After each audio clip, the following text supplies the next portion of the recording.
first of all, what is your reaction to what happened on October the 7th?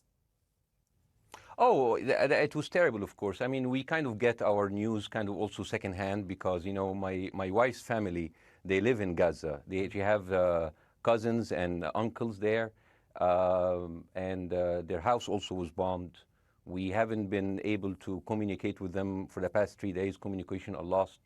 So we don't know actually what is the, how are they doing, but, you know, we're used to that. I mean, it's just like, it's very repetitive. We're used to that. We're used to them being bombed every time and moving from one place to the other. You know, it's just like those Palestinians, they're very dramatic. Israel killing us. But they never die. I mean, they always come back. You know, they're very difficult to kill, very difficult people to kill. I know because I'm married to one. I tried many times, couldn't kill her. I mean, there's a dark humor there, and I understand why. Because no, it's not dark humor. I try to get to her every time, but she uses our kids as human shields. I can never take her out.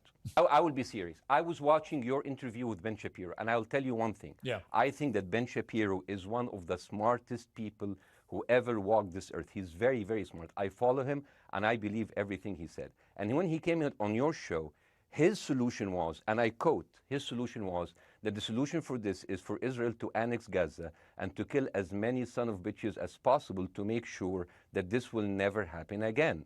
And anyone who called for a ceasefire will be a terrorist sympathizer. So God forbid, I don't want to be labeled as a terrorist sympathizer. So I agree with Ben Shapiro. I think we should kill as many son of bitches as possible. Well, let me, so okay, far, but Bassem, so far 3,500 people were killed, including 5,000 son of bitches in the bombing of the Baptist hospital as we speak right now. 1/3 of those 3,500 were children. So my question to Ben Shapiro is, how many more son of bitches do we need to kill so Ben Shapiro is happy?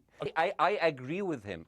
The thing is, the question is, what is a proportionate response? Because it has been different from one tier to another. So if you look to this graph, for example, this is the death of Israeli and Palestinians, and it's changing from 1 year to year. It's like fluctuating like crypto. So my question is today, what is the going rate today for human lives? I mean, 2014 was a great year for Ben Shapiro. 88 Israelis were died, and there was 2,329 Palestinians killed on the other side.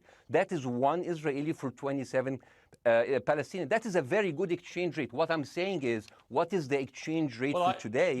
So you guys will be happy. That's my question. Well, it's not me, guys. I'm not on either side. No, not you. Like when I say you guys, I say like the people on the other side of that.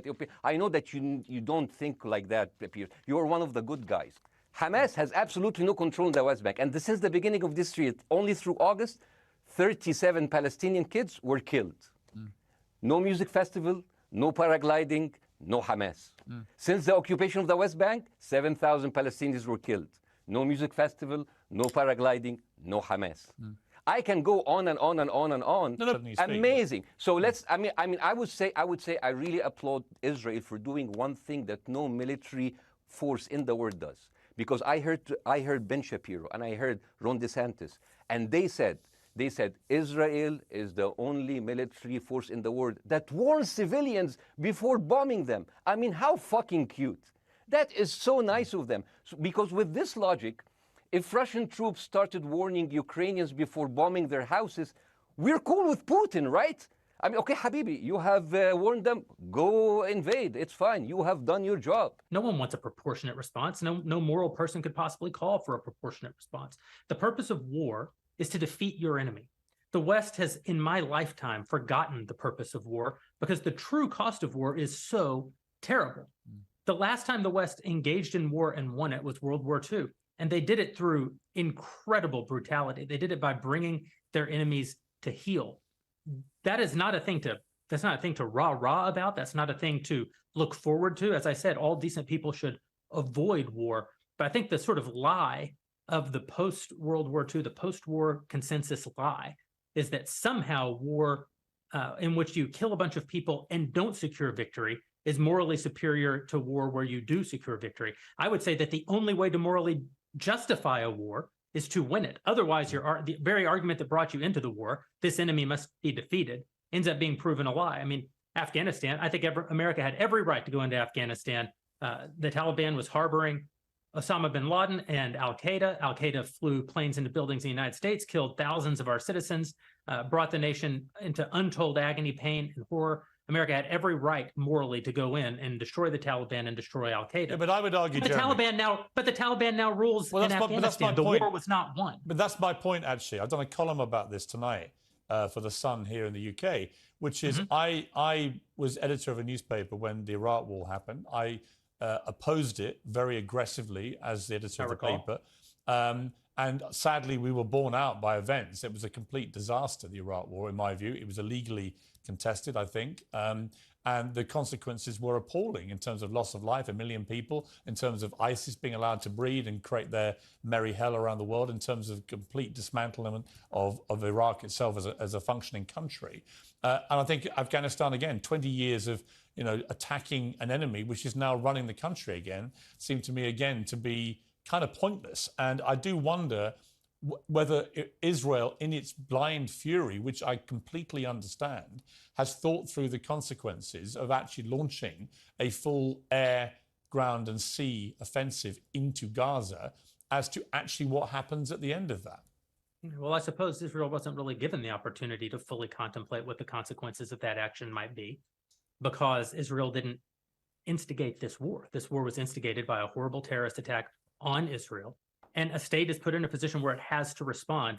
Now, one might argue that the very fact that Israel has yet to actually launch their ground invasion means that they are actually making a calculation about what the cost will be, what victory looks like. Any rational person, any decent person can engage in a conversation about what is the appropriate response for Israel. Of course they can. But this sort of moral equivalency thing, I don't think is a sign of decency to engage in a conversation about moral equivalency. Let me bring Bassem back in. You've been listening to this, Bassem. What's your response to what Jeremy's been saying? I'm sorry, I didn't catch the gentleman's name. It's Jeremy Boring. He's the chief executive of the Daily Wire and co-founder with Ben Shapiro of the Daily Wire. Hi, Jeremy. Please say hello to Ben Shapiro, and please tell him that I do think he is the smartest person to ever walk the earth. Thank you so much. So, as response to Jeremy, I agree with everything you said. I mean, what is disproportionate? I mean, he just used the examples from Second World War and America, showing that civilian casualty is, I mean, I heard his voice. He was very sad, and as he was telling us, it is so inevitable to kill so many civilians because it's something that we cannot avoid. I hear the sadness in his voice, and I know that it's a very difficult decision to kill all of these civilians because that's for a higher cause, and I understand. But my question, I have two questions. The question is, how can you justify the killing in the West Bank where Hamas does not exist? And if the disproportionate response during over all of these years have actually worked, what will be new this time that did not happen before? I just want to. That was my question. Okay, that was my question. I'm gonna. Okay. So now, if I ask the question, can I say something on my side? Well, a little bit personal. Bassem, with respect, a little bit personal. Bassem, with respect, I gave you half the show to have your side. Jeremy's had a lot less time. I'm going to have to. You move want me on. to leave? Bassem, I'm going to have to let you go because we've been on there with you for 40 minutes. Okay. Now. Bye. Right? But listen, bye. I would like to talk to you again, and thank you for joining the program. I appreciate it. Oh, by the way, my wife's family is all right, and they sent us a house. It's bombed. It's beautiful. It's going to be a good like Halloween theme. So thank you.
you.